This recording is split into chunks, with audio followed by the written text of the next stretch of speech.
ഭഗവതി തനിച്ച് ഒരിക്കലും യാത്ര ചെയ്യില്ല. അപ്പം ഭഗവതിയുടെ കൂടെ ഭഗവതിയുടെ ഭൂതഗണങ്ങളും കൂടിയിട്ടാണ്. അപ്പം ഞാൻ ഇവളുടെ തലയിൽ കൈവച്ചിട്ട് പറഞ്ഞു, നീ ഇനി പൊക്കോ, നീ തുള്ളും, നിനക്ക് പ്രശ്നമൊന്നുമില്ല എന്ന് പറഞ്ഞു.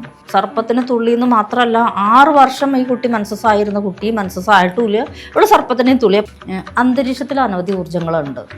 അത് ചില ഊർജ്ജങ്ങൾ, ദേവിയുടെ മൂർത്തികൾ, 28 മൂർത്തികൾ, 16 മൂർത്തികൾ, പ്രത്യേകിച്ച് ഞങ്ങളൊക്കെ മധ്യ കേരളത്തിൽ പറയുക, കുംഭത്തിലെ ഭരണി മുതൽ മീനത്തിലെ ഭരണി വരെ ദേവിയും ദേവിയുടെ ഭൂതഗണങ്ങളും അഴിഞ്ഞാടണ സമയം എന്ന് പറയുക. അമ്മ അയ്യോ എന്നുള്ള നിലവിളി കേൾക്കുന്നുണ്ട്. ഞാൻ പറഞ്ഞു പുറത്തിറങ്ങി പോകരുത്, അത് ചുടലയാണ്, ഇറങ്ങരുത് പറഞ്ഞു.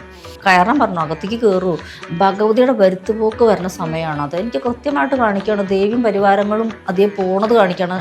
അതായത് മറ്റൊരു ക്ഷേത്രത്തിൽ നിന്ന് ഉപരിക്ഷേത്രത്തിലേക്ക് പോവുകയാണ്.